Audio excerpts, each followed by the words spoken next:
freight train rolling, bringing truth bombs down the line. Promoting the Southland 1 week at a time.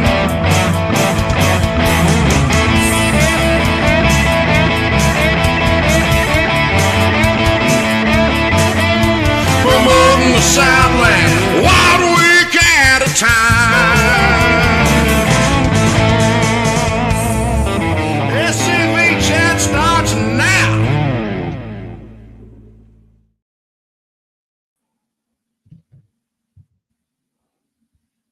A host of a show is never late. He arrives perfectly on time when planned. Larry. Before we get started, the views and opinions expressed in this broadcast are not necessarily those of the SCV, GC, nor any division, brigade, camp, or other subsidiaries, strictly those of us expressing them. So take that, Larry. We're not late. Larry. We're on time. Did Larry text you? No, he posted a comment saying that we were late. But it is a good evening for us to be on our time.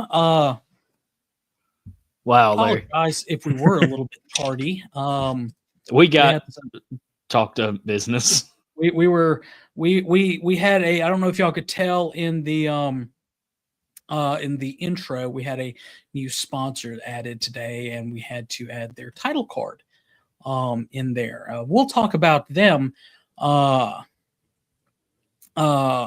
talk about them a little bit later on, though. So anyway, hope everybody's having a good Monday. I am in the middle of the second busiest, well, as far as my vocation goes, busiest time of my wonderful year. Did not even get to spend Valentine's Day with my fiance because of work. I didn't get to spend Valentine's Day with my fiance either. You don't have one. Exactly. Desperately single and not something that somebody wants right now. This is true. This is true. I'm man enough to admit it. To quote past Commander-in-Chief Jason Boshears, I'm not something somebody wants yet. Hey, really quickly, while we are on the air, a couple of little things I want to talk about really quick. Like on March 14th, the Mississippi Division SCV is hosting a total membership development workshop. If you're a member of our Facebook group, you'll find the link to our event right there. It is open to members of the Mississippi Division, but it is also open to non-members of the division as well. If anybody would like to, attend, yeah, like I said, go to our Facebook group or message me privately or message Harrison. What are you doing? I'm getting my notes ready for tonight. Okay. Message Harrison and register for that. It's like $20 and Eventbrite charges like $3. That's just to cover your cost of lunch. But we are doing some things that breakout sessions where the adjutants, for at least in Mississippi, we have an adjutant's guidebook that is written by pretty much adjutants who've served in the position for a while. Their tips and tricks, as well as our current division adjutant and past division adjutant. They'll be going over that and possibly the adjutant training that Eric does from headquarters. You can get the USB drive. I got to call Eric. Remind me to do that. I have that somewhere. Okay, get to finding it. That way we don't have to order a new one. It's probably with those same books I lent you when you lived in Oxford. No, I didn't sell it. Well, that's good. So I didn't sell our tips and tricks on eBay. Yeah. We'll have those. So that's if you're interested, be looking at that. But one thing that Army of Tennessee Commander Carl Jones asked me to highlight specifically is a reminder that the Army of Tennessee is having a workshop/reunion on May 2nd in Wetumpka, Alabama. Registration form is available on the AOT Facebook group. So if you are a member of the AOT Facebook group, you'll find it in there. Conference will focus on crucial areas for local communities recruiting, retention, community involvement, and heritage operations. Speakers, myself, of course, current adjutant-in-chief, Jimmy Hill. And Forrest Alabama Dawes. Division Commander. Yeah. Well, you go with the highest office. Forrest Dawes, a.k.a. Papa Moose, and Rich Garcia out of Tennessee. So it ought to be a pretty good 2 events that y'all can take advantage to. I know I don't think it's just open to just AOT members, but it is kind of our mini reunion. But I'm looking forward to that, even though I'm a speaker and I have no idea what I'm going to speak on. I mean, I have some idea. It's half a PowerPoint already made. So yeah, Carl asked me to do that. And of course, if your Army commanders are listening and have any type of workshop or stuff like that you would like us to plug here, please send it to what email address there, Moose? scvyouthOutreach@gmail.com. So that'll be so yeah, send those. I do want to use some of the opening time to shout out past Commander-in-Chief Jason Boshears, who hosted this past Thursday's look around the Confederation, because I was at my camp meeting and technical difficulties arose, and he powered through it like a champ and was making sure that our content got out to everybody. So I want to thank Jason for all his hard work for the show and dealing with all that while my phone apparently I need to get a new phone because I did not get any of Jason's texts until the next day. Well, Texas is a state. Text is the plural of text. So yeah, it's been a long day. I don't even recall saying Texas. Well, it sounded like Texas. Yeah, it'd be all right. No. Anyway, so he understand it from the heart, J-Bo. No script, just wanted to say thank you. Me and you look like we're fighting over the last brain cell tonight.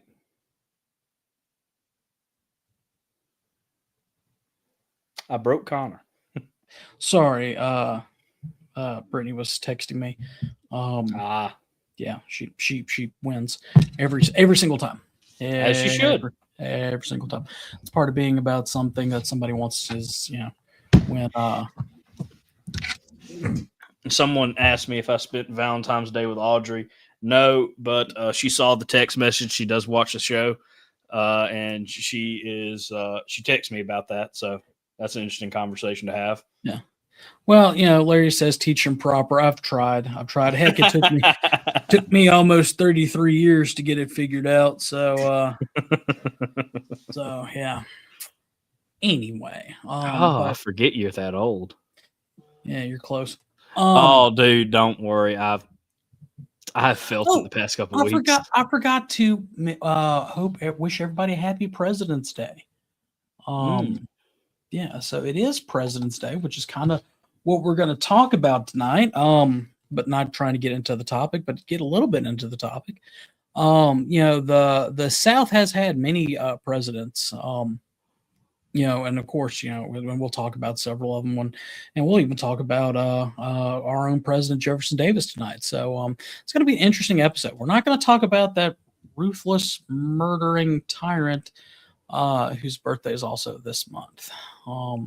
It's his plan in the background, Larry.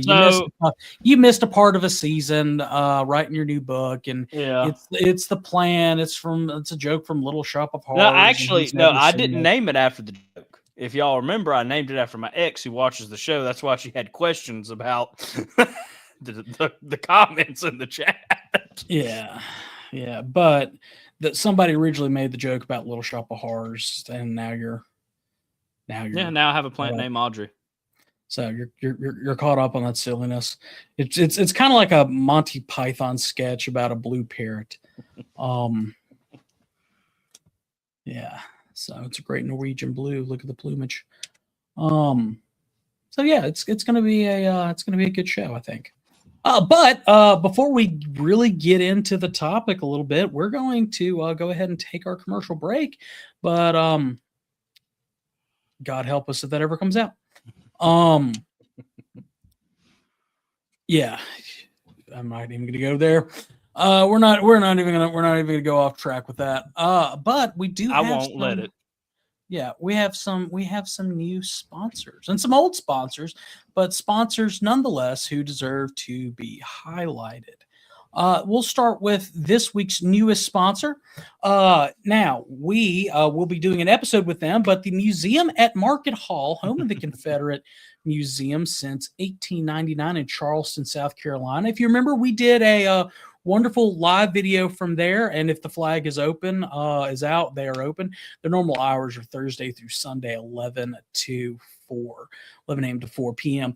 But we did a live video from there when we were in Charleston. I'm looking forward to potentially going back, maybe this upcoming December at some time, hopefully. No, Moose, you cannot come because that may be the honeymoon. Yeah, don't be frowning. But yeah, the wonderful staff there has their board met this past weekend and agreed to visit us or to sponsor us. Also, they have a wonderful gift shop. I just personally purchased a second of the Liberty Gorget pins, as well as a Join or Die t-shirt for the American 250th. And they sent me a book for my birthday. But wonderful people, wonderful collection, including the bed that John C. Calhoun passed away on. Flags, Masonic aprons, all sorts of beautiful stuff. Giant picture of Beauregard that looks like Larry and not so much like Donald Sutherland. But you know, it is a treasure trove of history. The staff is knowledgeable. They are helpful. They do have a new display coming out this spring that we will talk to some of the museum staff in a dedicated episode to them. Here in the next couple of weeks. If you are on Facebook, which most of you are, make sure to follow them on Facebook. I went through the other day and started inviting my friends, and we've got a lot of stuff. They're heavily I believe the UDC is heavily involved with them. So definitely, or maybe their board. I didn't get a full write up yet. So yeah. On another note, if you're following the Olympics, America is down. We're in third place in the gold medal count. So, but that just popped up on my as a little notification on my. We need the Southern Olympics. That could be next Monday's topic. But also out of South Carolina, we have Beauregard's Tailor. Beauregard's Tailor is a family owned. A family business that is driven and proudly offering authentic War Between the States reproductions, t-shirts, reproduction flags, lapel pins, and so much more. Andrew Kazmar does great research and has unmatched quality. As you can see on the bottom of the screen, just some of the stuff, the uniforms that he's produced, as well as the chevrons, just in that picture, the Mississippi button shirt, as well as several other shirts from various states, and then reproduction flags. I know that Forrest has several flags that in his collection that he got from there. And Ryan Rogers, who's a friend of the show and bought one of the Moose Hunt t-shirts last year, has an entire talk that he does based on vexillology and some of the flags. So definitely give him a look. Beauregard's Tailor, especially, his uniforms. We've said it countless times in the show that the SCV is supposed to be the number one, the first stop shop for everything Confederate. And if we're going to be representing our ancestors in uniform, we should represent them the best way that we can. And his research goes down to it's some of the best out there, whether it's something from the Houston depot to the Alabama depots to mid-war, early war, late war. Everything it is superb, and I am looking forward to being able to purchase some of the reproduction items from him. I have a couple lapel pins and a really cool magnet, and some other stuff I've purchased from his modern line of things. But give him a look. Definitely give him a look. Especially with National Reunion coming up, guys. Mm-hmm. If you're going to be in Kentucky, you want to look your best for the banquet and grand ball. So it's a place to get your uniforms. Also, our friend Todd over in California with 31st Regiment Engraving, cannot forget to shout him out. You can see some of the things he has. Moose, show your wristband off. See, Moose has got his Ancestor Memorial wristband that he got from Todd, as well as other items. You know, if your camp needs a new challenge coin, things of that nature. You know, Todd is a member of the SCV, so we need to help our folks out. We also have Larry McClooney's newest book, The Paradox of Freedom, A History of Black Slaveholders in America. Don't miss out on getting it, as well as his other books, like The Yazoo Pass, Union Thrust into the Delta, onto Vicksburg, trying to think, in Beauregard's defense. You know, all sorts of, you know, books. I think this is Larry's 4th book. You'll correct me if I'm wrong. But get those. You can get those at booksbylarry.com, booksbylarry.com. You can order that there. Of course, his information is in there as well. He's doing the speaking circuit right now. So if you want to try to book him as a speaker at one of your camp meetings, you can email him there as well. And last but certainly not least, Harrison, I'm going to let you do Doc Cummins while I'm checking the stuff. Will do.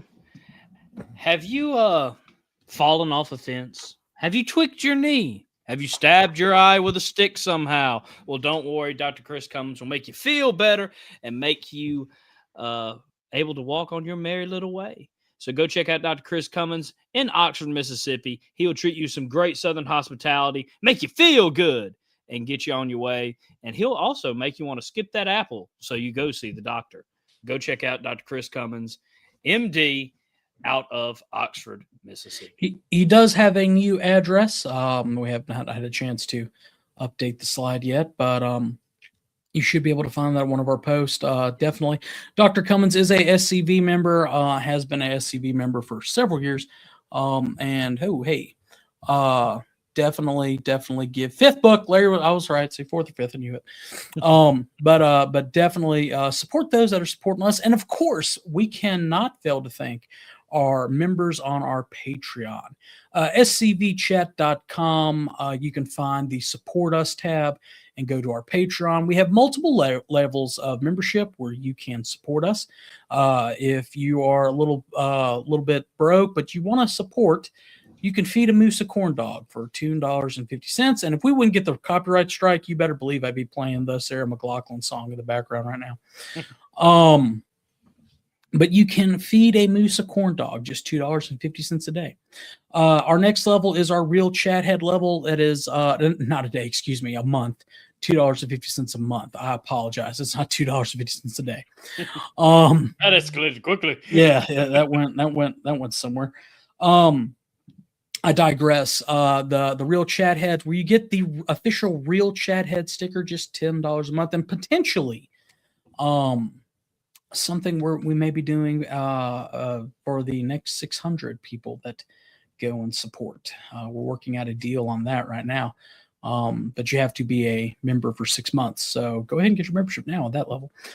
We also have our $30 a month merch tier, where you get merch that, nobody else has. I don't have it. Harrison doesn't have it.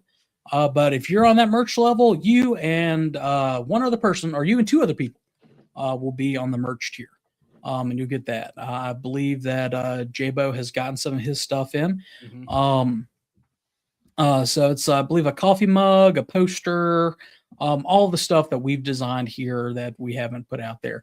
You get that. And of course, if you have a business or something like that and would like to become one of our corporate sponsors, it's simply $80 a month.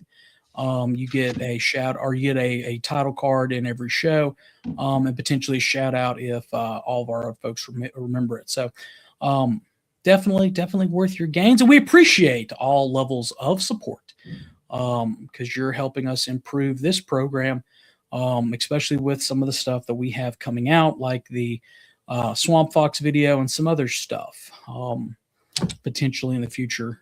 So yeah. So thank y'all for agreeing to do this. And that was supposed to be Harrison's cue to bring up the video, but he is not, so I will. There is a place nestled in the rolling farmland of southern Middle Tennessee.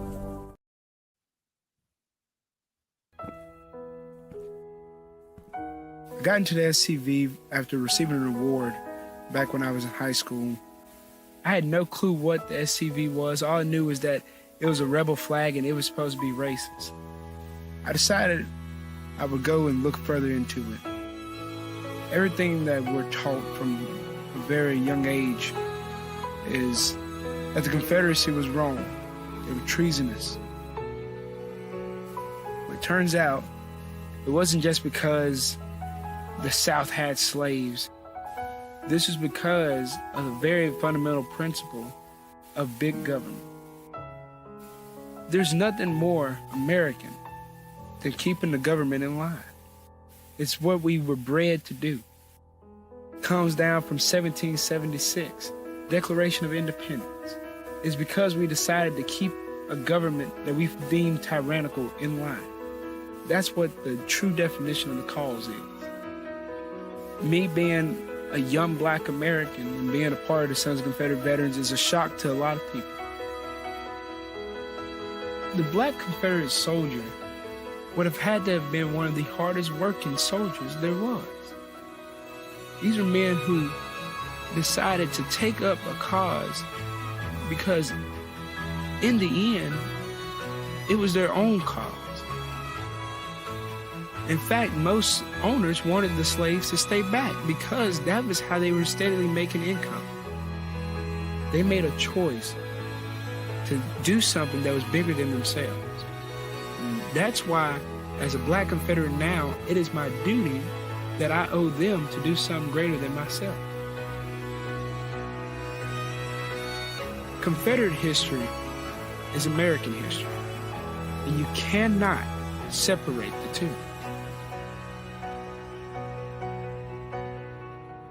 I am Sammy Travis, descendant of Private Benjamin Rowe, a Confederate veteran.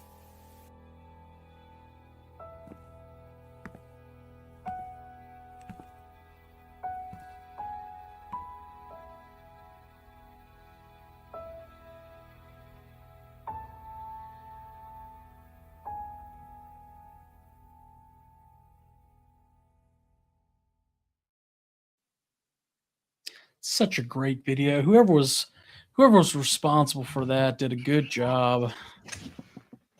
Yeah, I can't remember the guy's name, but I do remember he was an educator. Yeah.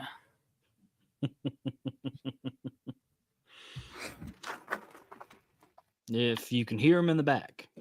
Yeah. Anyway, yeah, we have people talking about the merch level. And one thing we forgot to mention, but Derek did, is that we do have, if you go to scvchat.com and go under our support us, there is our bonfire store. And it is about to be March, and we do have a Patrick Claiborne shirt that is available in green. I'm glad you mentioned that, Connor, because you could get the Patrick Claiborne shirt, but we also, where is it? Sorry, I'm obviously very tired today. Yeah, I don't want to hear about being tired. No, you have it worse. I'm just saying I'm tired. I'm loopy. I got 6 jobs. I got 6 jobs. I don't get tired. Yeah.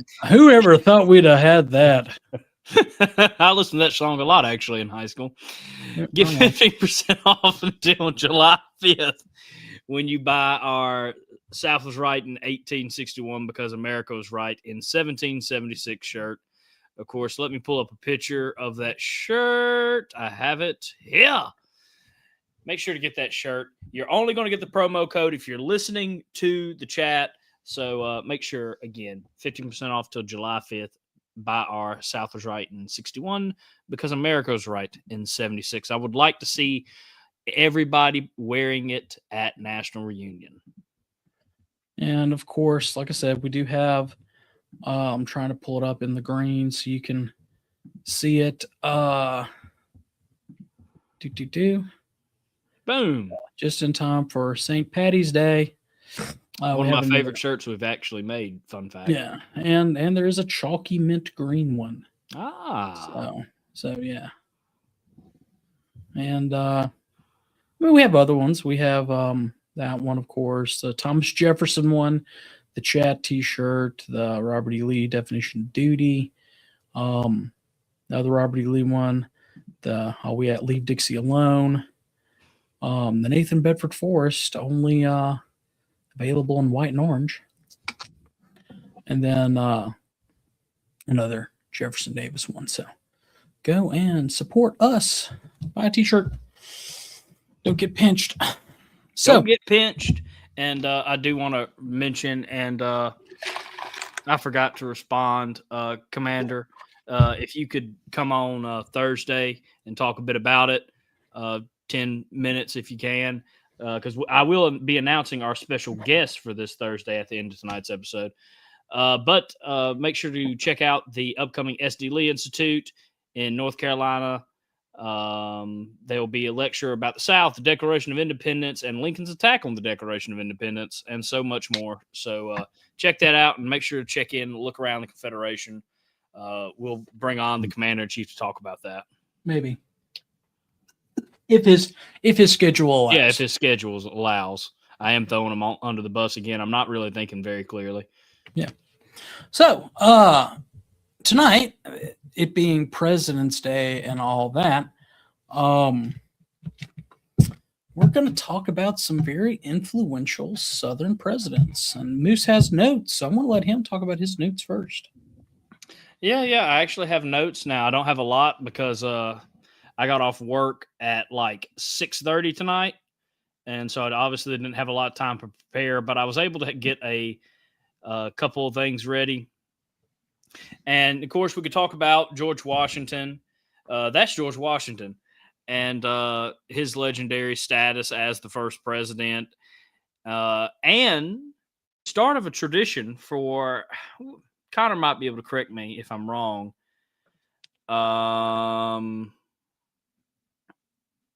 I think first 6, 7 presidents came from Virginia or the Southland.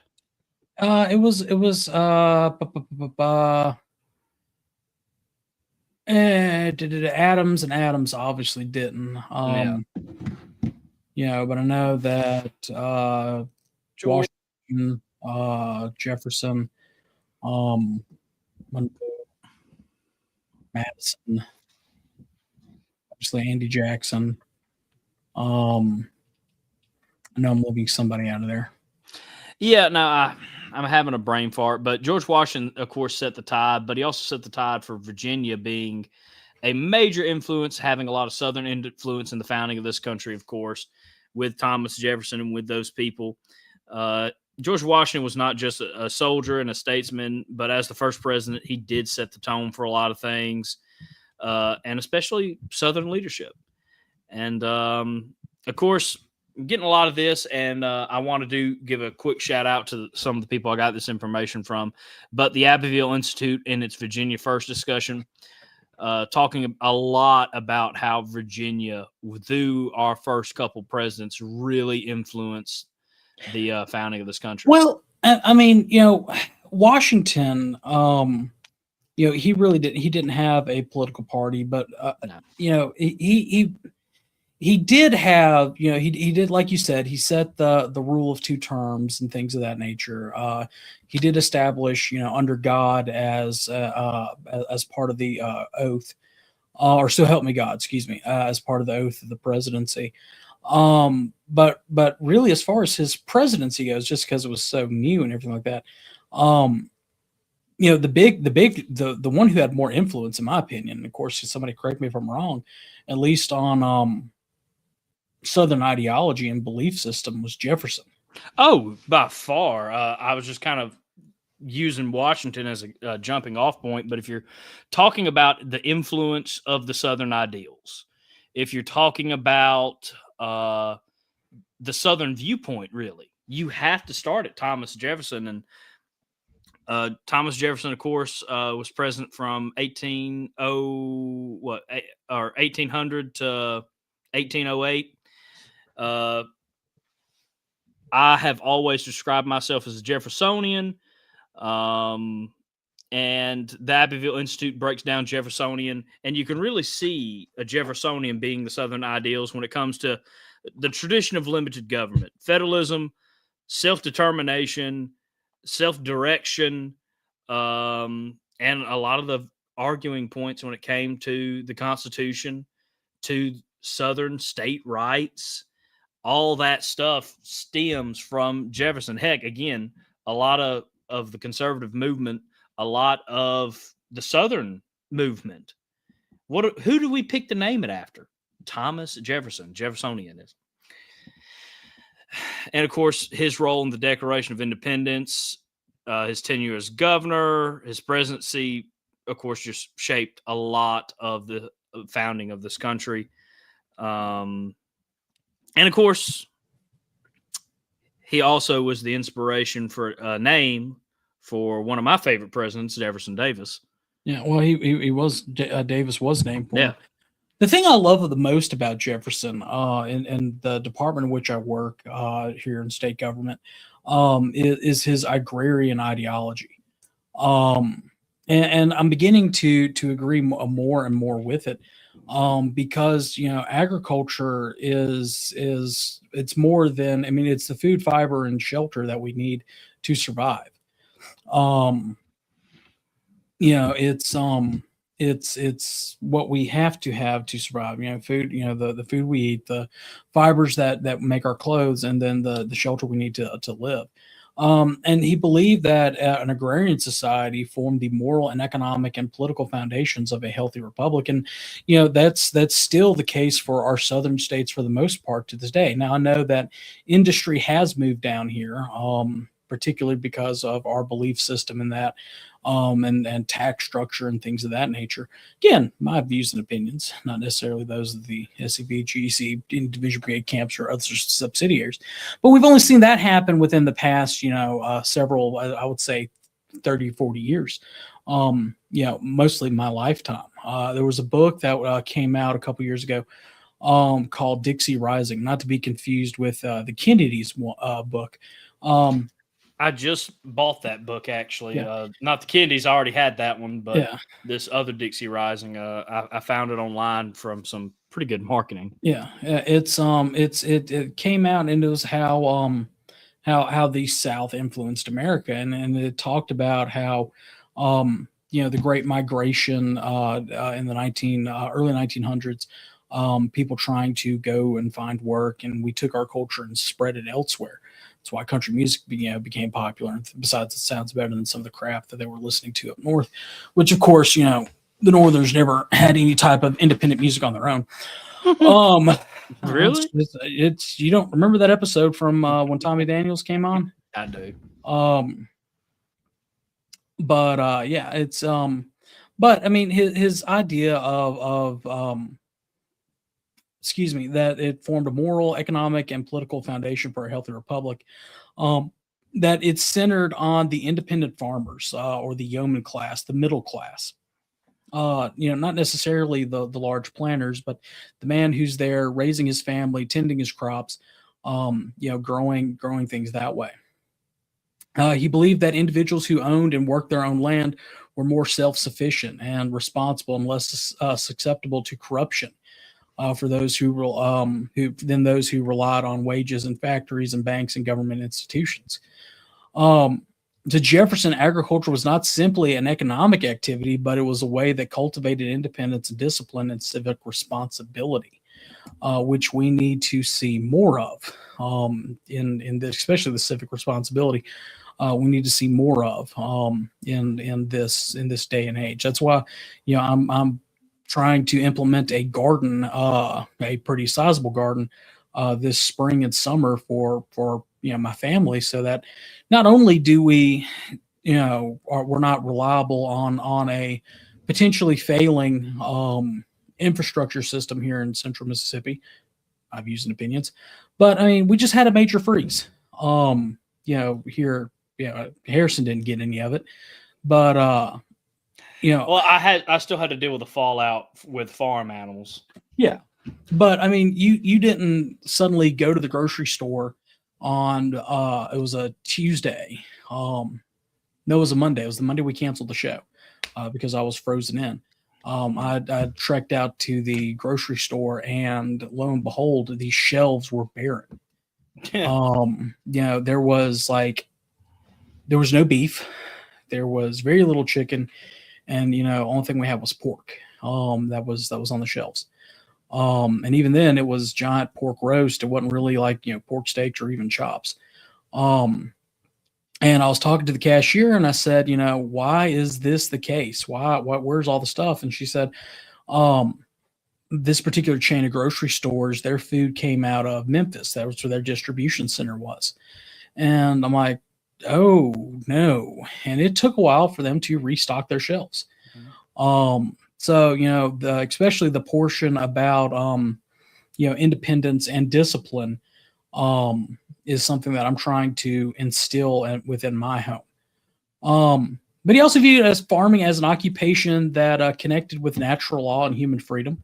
Yeah. He believed that farmers relied on their own labor and judgment, which encouraged personal independence and moral integrity.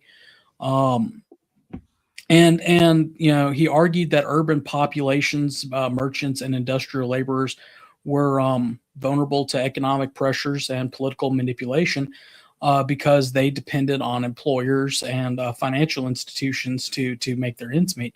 And we've seen that in history. We've seen that with the different when was it, 2 years ago, that the dock workers threatened to go on strike, and everybody was wondering what in the world are we going to do with our stuff coming in.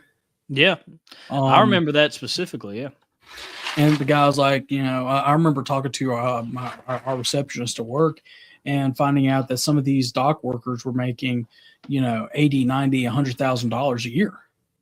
I was like, and I'm like, I need to go learn how to operate a crane. Yeah, me and you both. I'll drive us down there. Yeah, but because the farmers were more self-sufficient, because they didn't have to be manipulated. You didn't have the situation where your employer says you have to vote either federalist or anti-federalist. You have to vote either this party or that party. It would allow the person to vote more independently and freely, which is kind of the basis of a free market economy as well.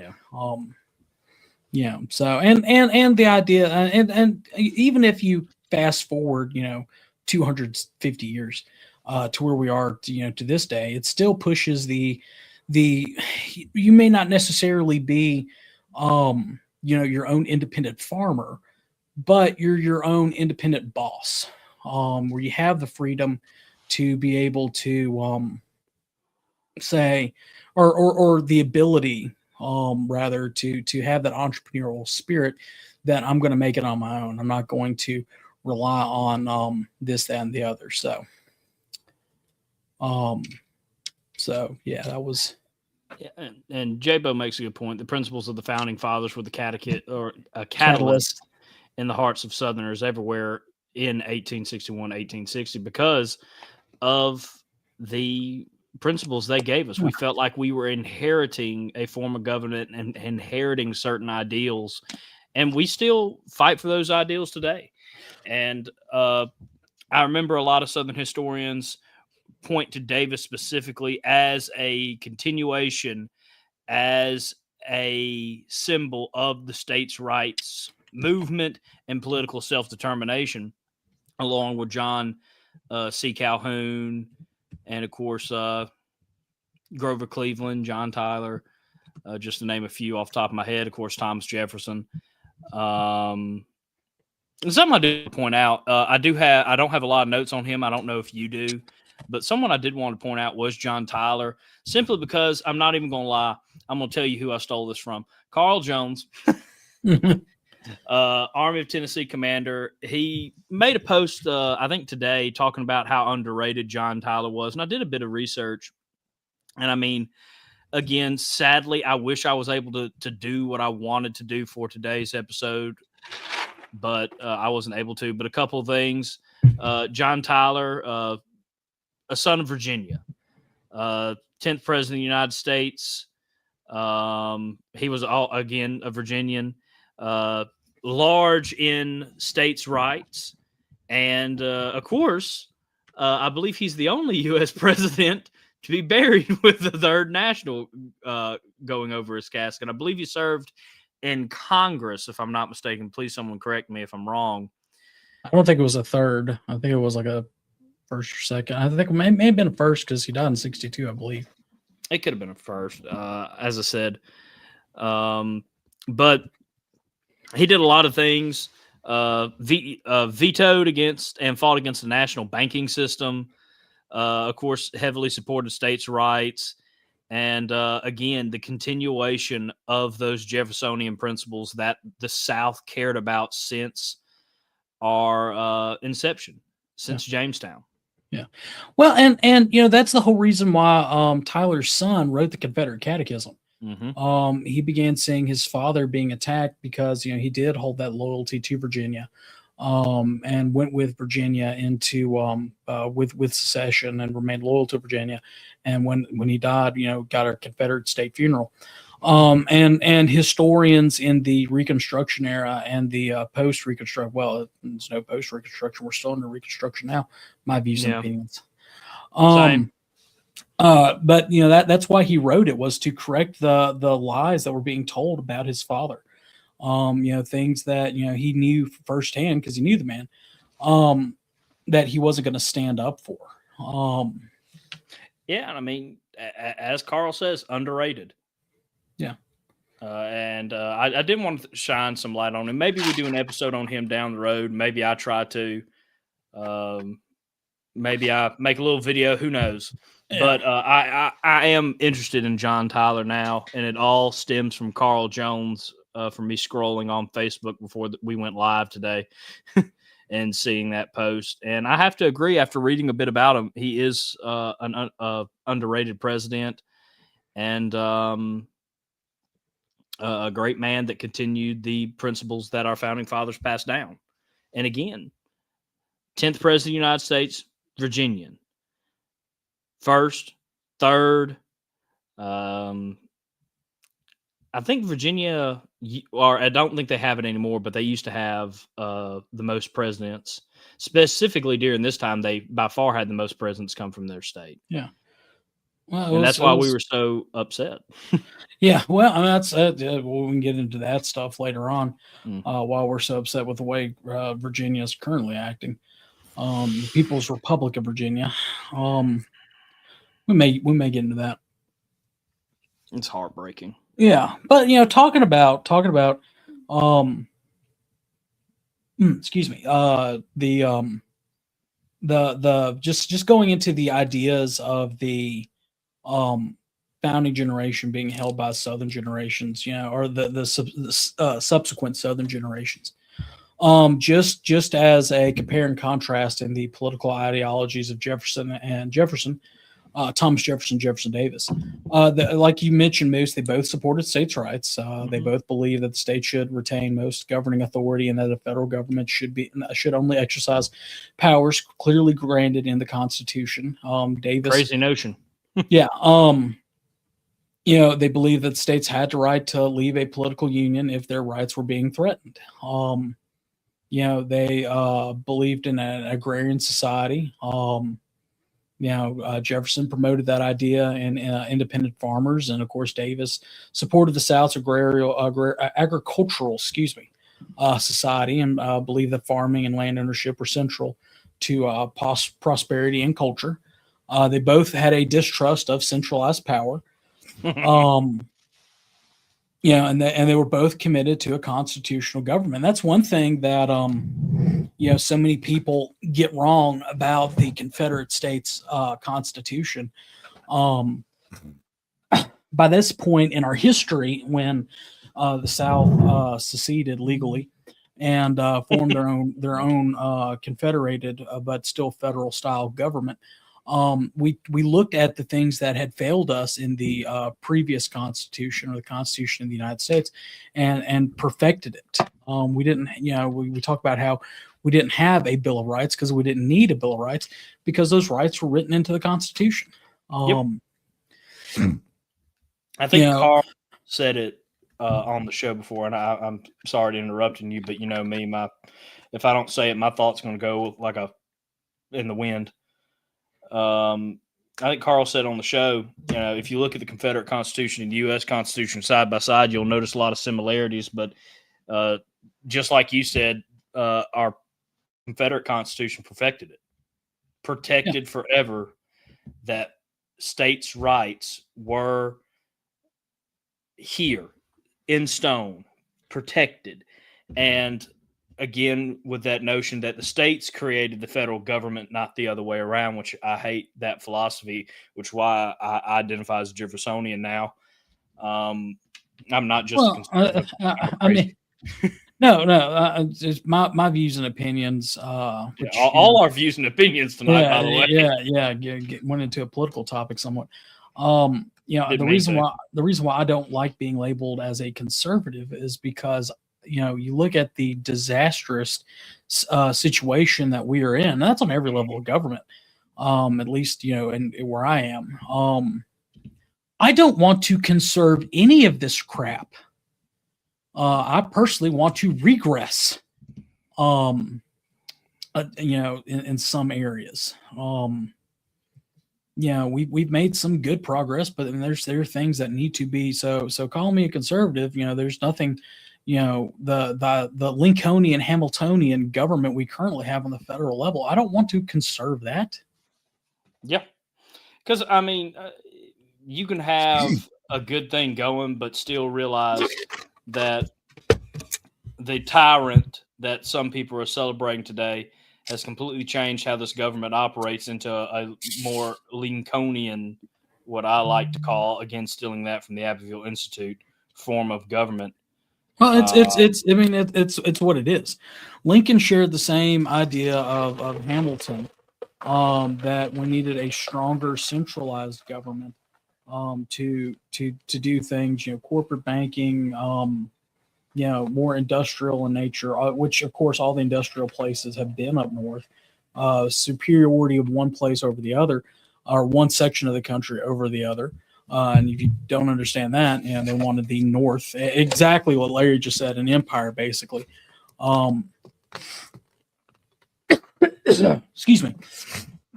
And that was never the ideas of most of the founders. It wasn't the idea of Jefferson. That's why him and Hamilton fought all the time. That's why, especially if you look at what happened during the Reconstruction era, all the way until, I other than Grover Cleveland and Silent Cow, Bless that man. Poor Grover Cleveland. Yeah, I mean, everything has been a terrible, just. Let me just help us out here. Hey, here's a question for you, Moose. Who's the most overrated president? I'll get in trouble if I say my thoughts. Well, I mean, most overrated, of course, is Abraham Lincoln. He honestly is. I thought I had another person come to mind, but overrated. No one looks at what he's done. Vicious, vindictive person, evil, master of politics. I will say that. He created the political system we know today of that's why the disclaimer, this is all our views and opinions. But you had statesmen before him, and now we have what we have now. Yeah. I don't like him. Yeah, I don't know if I'm clear on that subject. Yeah. So just a couple of things for those that no, Larry, Biden is not. I mean, he's appropriately rated as a man that's terrible. I mean, everybody agrees that he was terrible.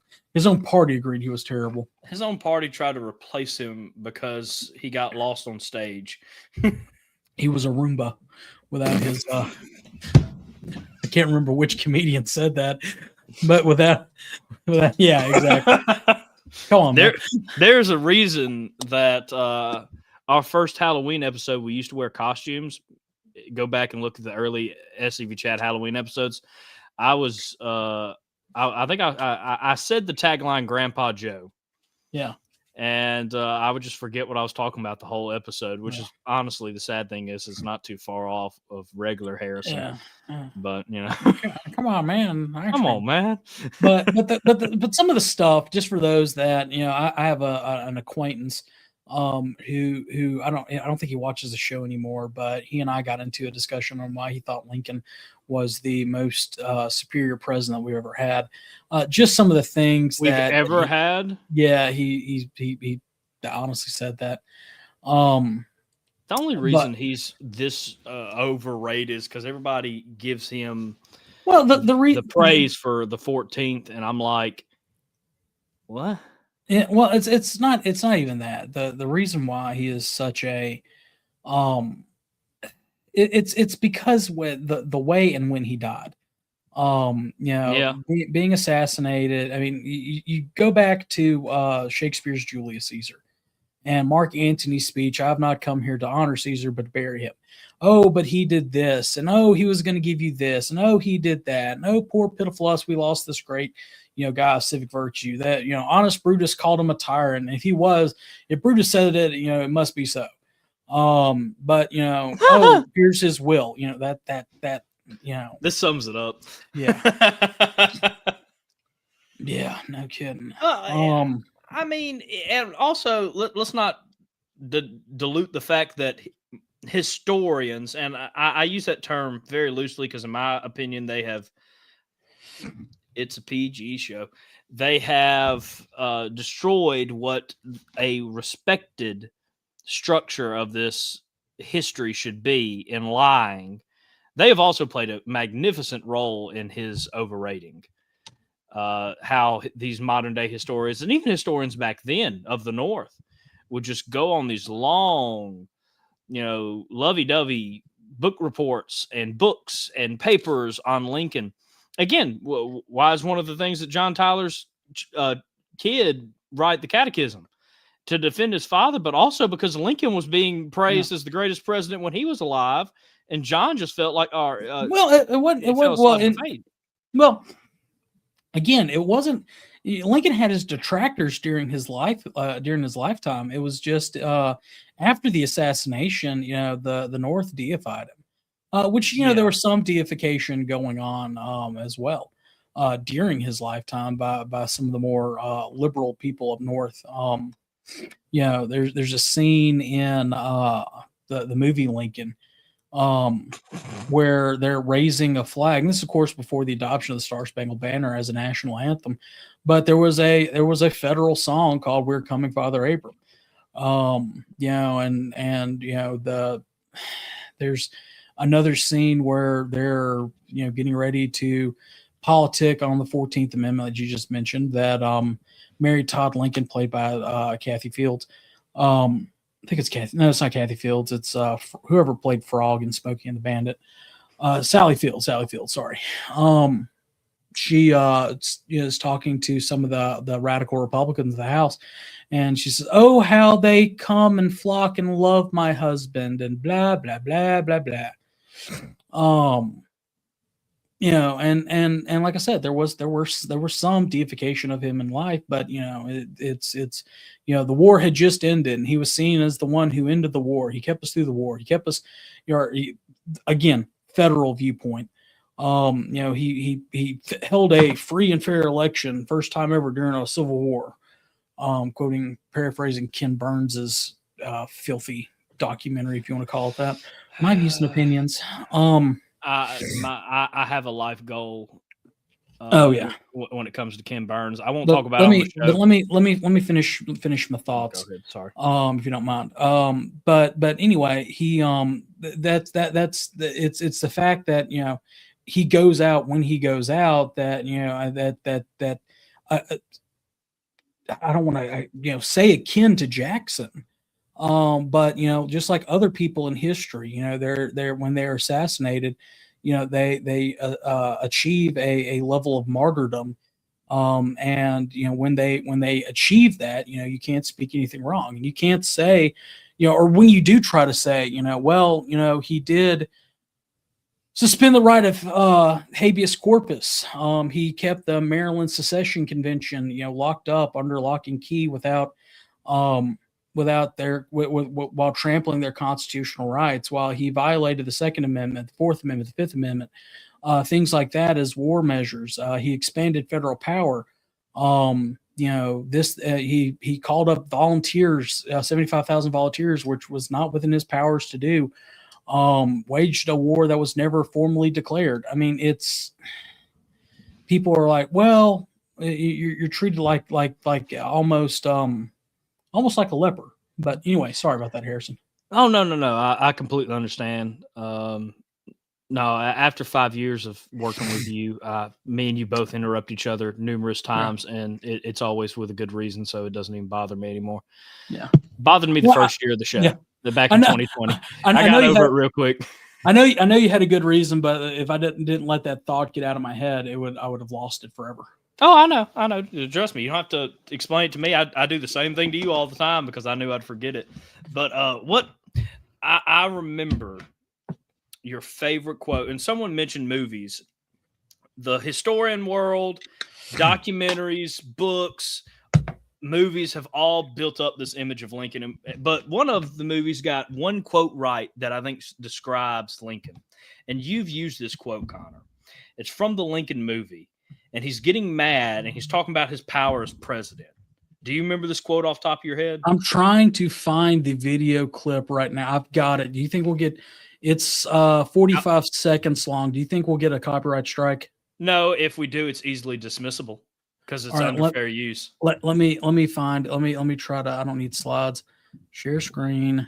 All right. Let me real quick disclaimer under section 107 of the Copyright Act of 1976, fair use is permitted for purposes such as criticism, comment, news, reporting, teaching, scholarship, and research. We are teaching and criticism. This is allowed by copyright statutes that might otherwise be infringing. That's all you need to know. It is on the screen. It is in the comments. So whoever owns this, if you come at me, I'm going to be shooting this right back at you.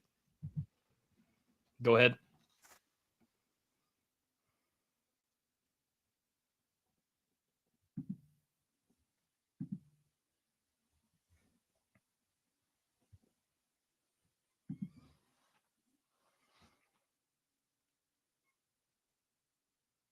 Taking a minute.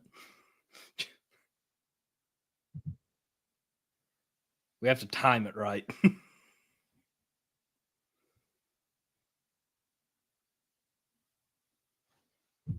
All right, ready.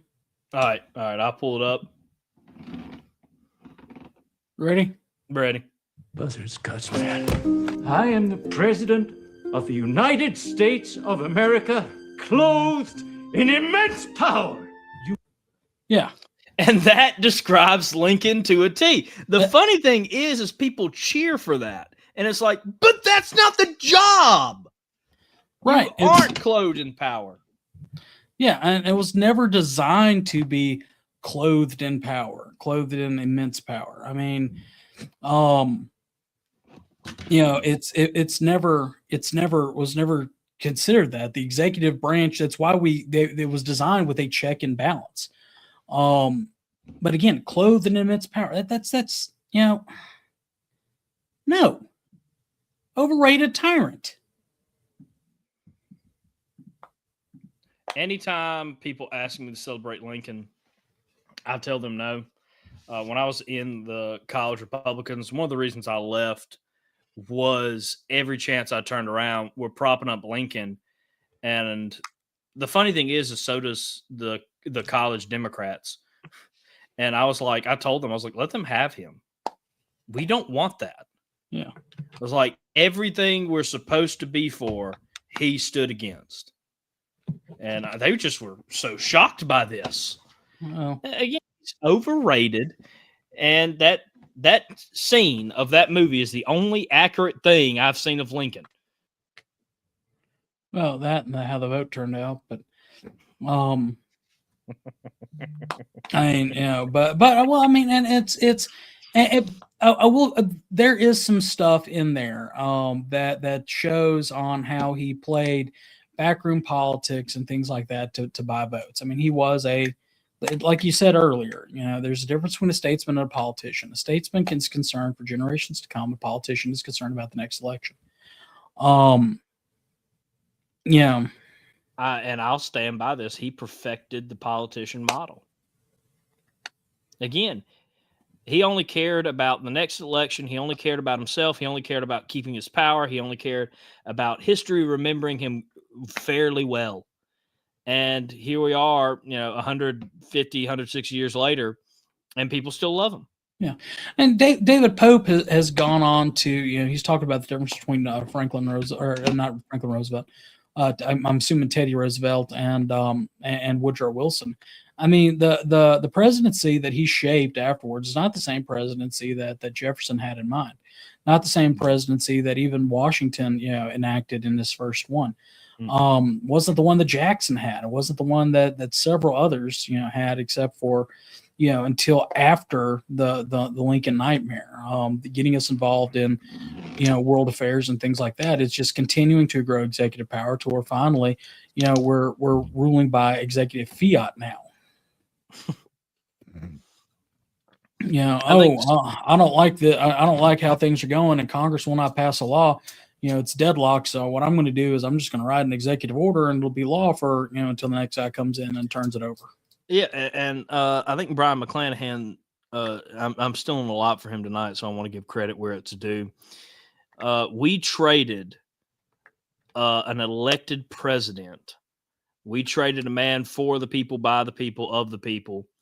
We traded a statesman for a executive emperor, king, who has a term limit, but most people win their re-elections, and so you get 8 years of this power that was not meant to have on that branch. And yeah, you're right. Instead of going things the right way, which Congress is a whole other issue, but they write these executive orders, boom, and it's law for however long they're in office. But the next guy comes in and turns it over. Instead of having an actual president, we have traded in for an imperial king, and the first imperial king in that line was Abraham Lincoln. Yeah. Swear I didn't want to turn this into a Lincoln bashing episode, but those are some of my favorite.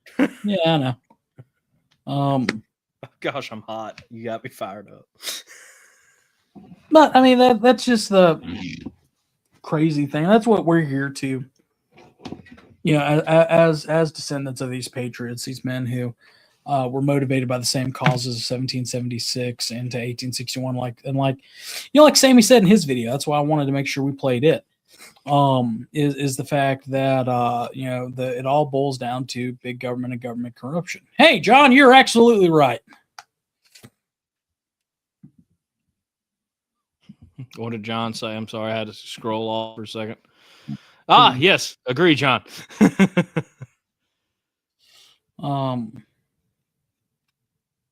Yeah. Well, I mean, that's it's every branch of government that people think that they are supposed to rule.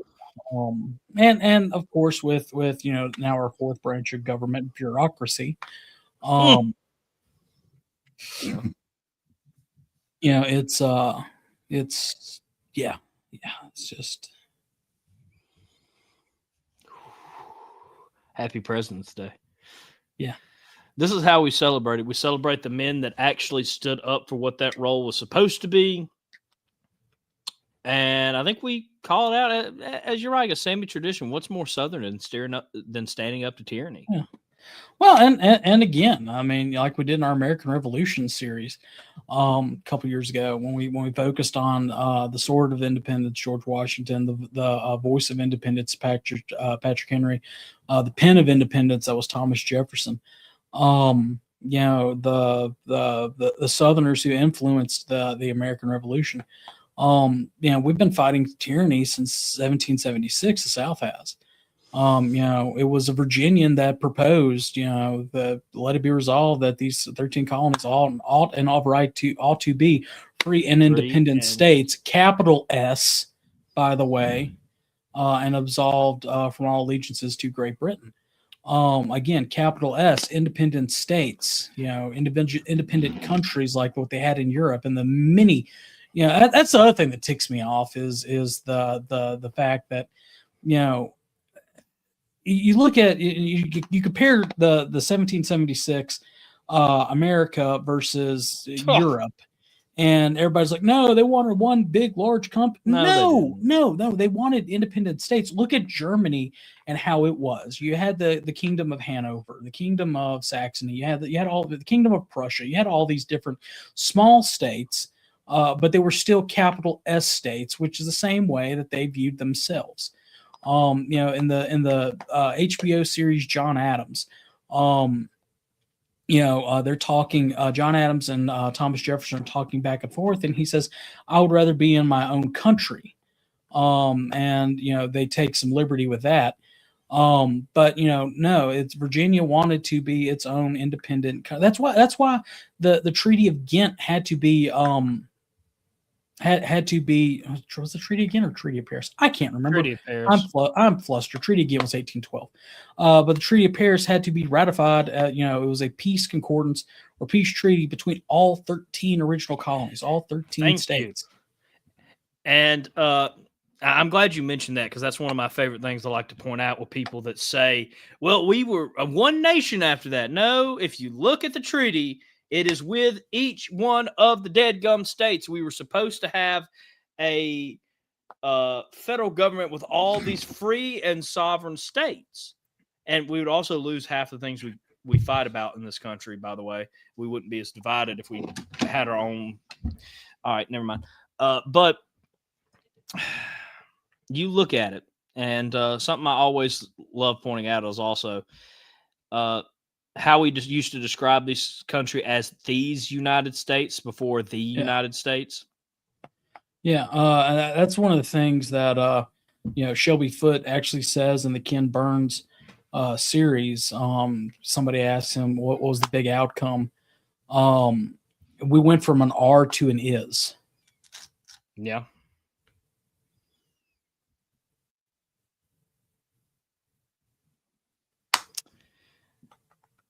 And let y'all, y'all think about that. Think about that grammatically. We went from an R to an is.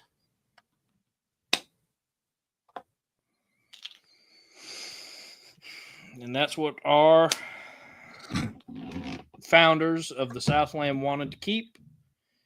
And that's what the original intention of 1776 was. Yeah. But not Lincoln. Nope.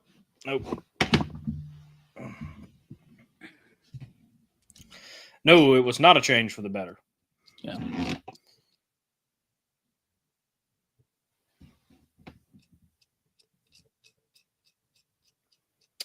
It was not.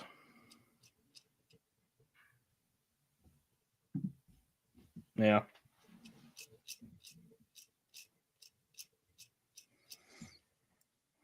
Yeah, no, I wish we would have went with that. States United instead of United States. Maybe it wouldn't have been so confusing. Yeah.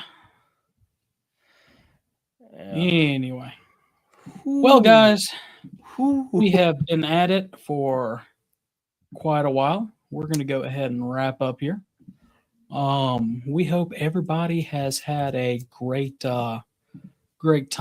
Hopefully we're not having some technical issues, because it looks like we are. Maybe. I don't know. I think I know what that is. I will get on top of that. Let me check if it's still appearing. Yeah. All right. I know what to look into. I'll check that.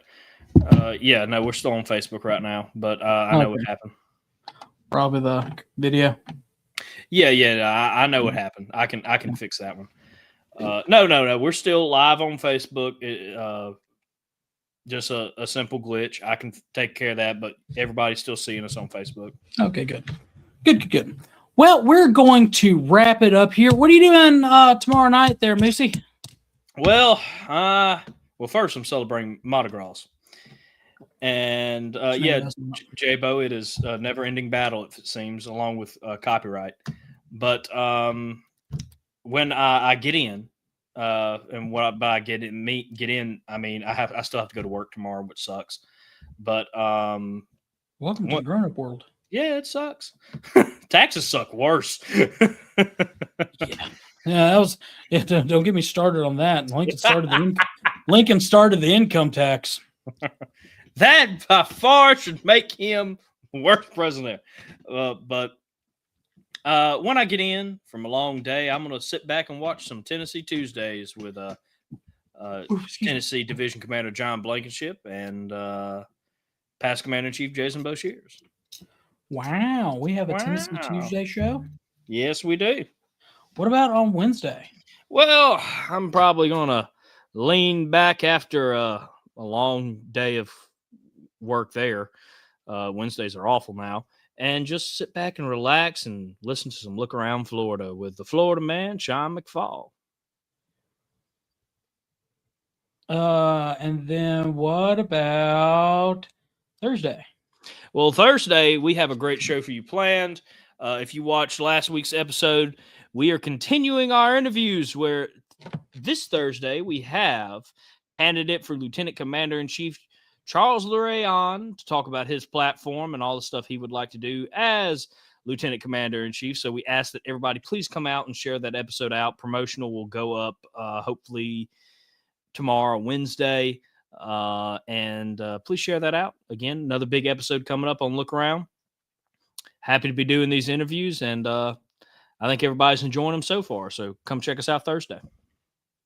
I will be at work every single evening except for tomorrow night. So, yes, the wonderful, wonderful time of the year. Should be starting classes soon, though. That's good. Yeah. And of course, the Douglas Southall Freeman Group Fridays at 8 p.m. And of course, no, we don't, John. Sunday, Hardy on History. I'm no comment, John. That's kind of our lineup for the week. We'll say there may be a potential. I'm trying to pull up my calendar here really quickly. Next Saturday, y'all may want to be checking your stream feeds, because may or may not have some random lives going on. Next Saturday, you say? Next Saturday, the 28th. It's the day before my least favorite day of the year. And usually, John will actually be he'll be blanking. He will be solo. He'll be hosting solo tomorrow night. He will be blanking tomorrow. Yeah. J-Bo has his camp meeting. So, usually for my birthday, I try to take a trip somewhere and do something, fun. I may go to Vic's. I don't know yet. I am going to call him and wish him a happy birthday at 12 in the morning. And you will be sent to voicemail.